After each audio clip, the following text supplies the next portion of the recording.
Yo, what is good, my anime people? What is good, yo?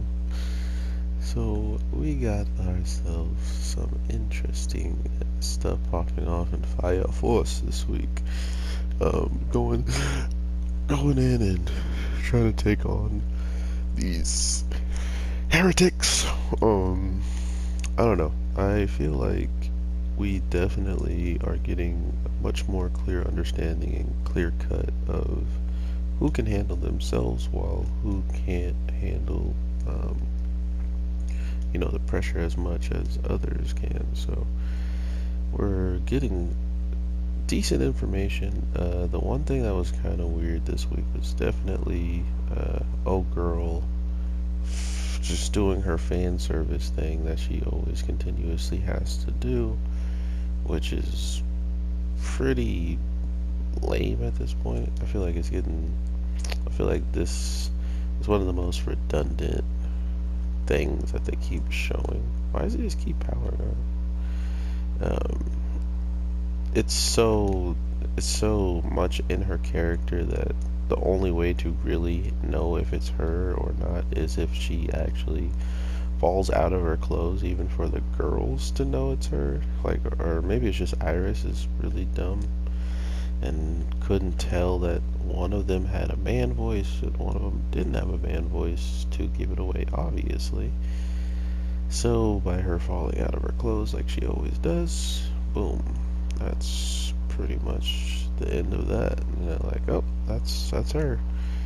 So we see that, and afterwards, the person runs off. So I'm guessing the person there was like either the Mirage person or someone that is working with him and then just got turned into oh no, it was the artistry guy. So the artistry guy made a whole bunch of people that looked just like our teammates, and then when all that smoke came out, he made them blend in or push them, in whatever direction they needed to be, and that got them to pretty much have us questioning, who's with who or who's going to have to fight who and who's alone, who's not alone, stuff like that. And to think that all of it was pretty much solos and people fighting off certain people, um, seeing them go against some of these troops that we know for a fact are relatively strong and have done things to our characters that, maybe either they should have been capable of handling it, or these guys are actually pretty decent strong. I mean, just by looking at the hand-to-hand combat that they had with our strongest girl on the squad and physical combat, um, it's kind of clear that they can handle quite a bit of punishment. But to be fair, she is just so disgustingly strong. So I was really digging that this week. This fight that she puts on for us this week was so sick. Her doing all these blocks, her doing all this, like, just overall just flexing, was awesome to see, and I think should be seen more when it comes down to her character, because I feel like she's definitely been around all the time, but she herself hasn't done that much. This is probably the biggest thing she's done, hence why this is probably my favorite moment of hers, but at the same time, it was just cool to see. I mean, we've seen so much happen within the show already that thinking that we haven't even got some of the characters to, show off and show their stuff is actually kind of crazy to me. Um, so not only did we get the strongest girl, but I think I consider Iris is the weakest girl so far, the sister. Um, but I feel like all the ladies are pretty much good to go now, besides the fact that after Iris and the cat girl defeated their opponent,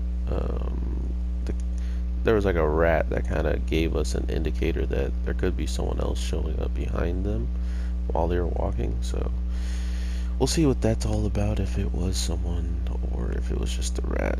doing a rat thing and not really being anything.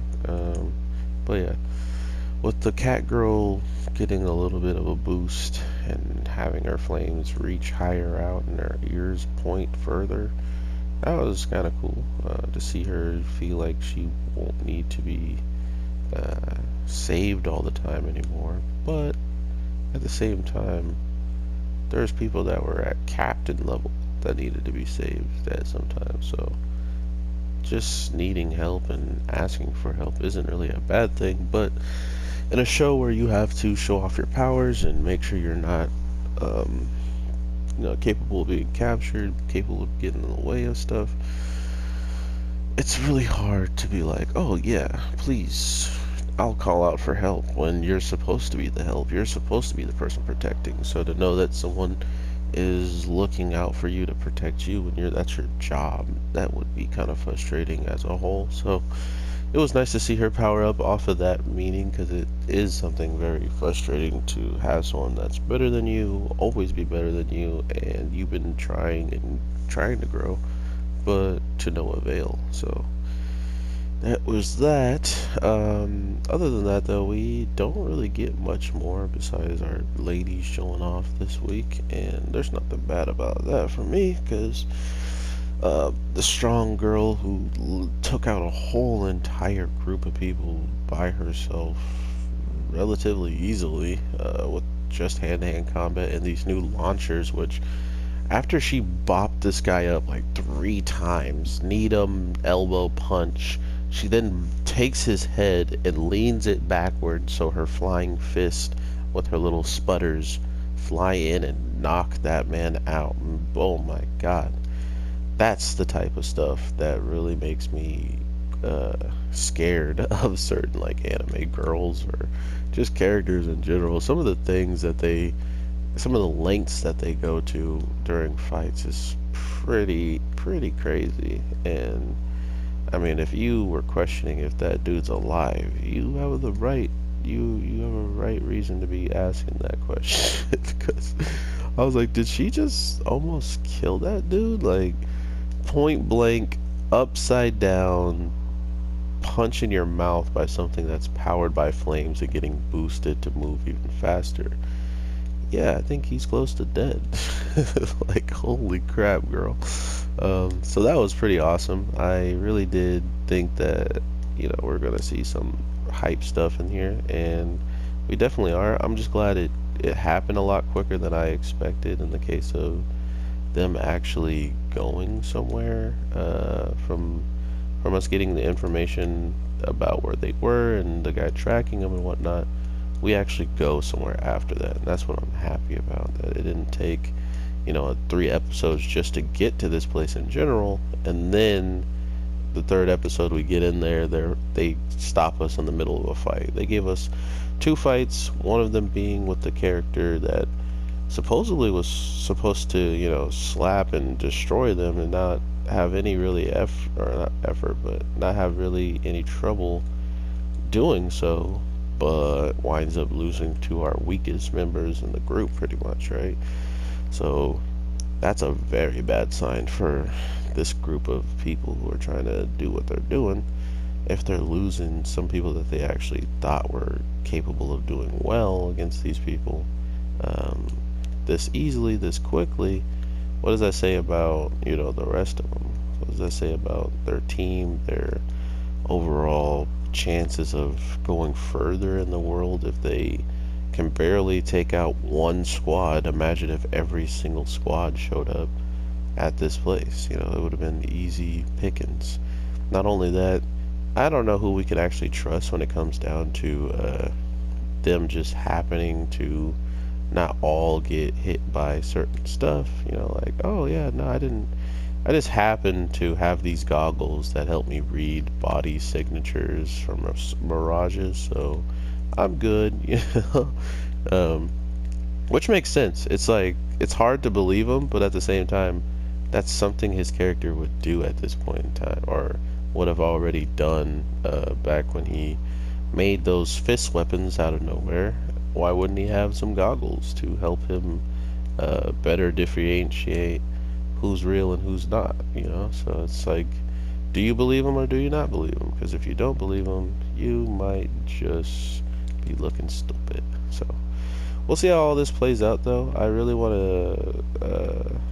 to enjoy Fire Force, and I think they've been doing much better than some of the other stuff at the start of the series. And I remember when people were like, "Oh man, people are dropping Fire Force, and it hasn't even started yet." And I feel like now that we're this far in, it still feels like something hasn't really started yet, right? Like, we know about the organizations, we know about some of their abilities, we know that some of them are really dangerous, but what do we know past that? You know, like, or what have we done past that besides fight like two relatively strong ones, and then that was about it, right? Like, we never really got into anything else that crazy. So I'm really interested in seeing what you guys are talking about with this week's episode of Fire Force. So if you guys enjoyed it, if you guys didn't enjoy it, whatever the case may be, let me know in the comments down below, and I definitely will talk to you in the next one. So with that being said, take care and peace.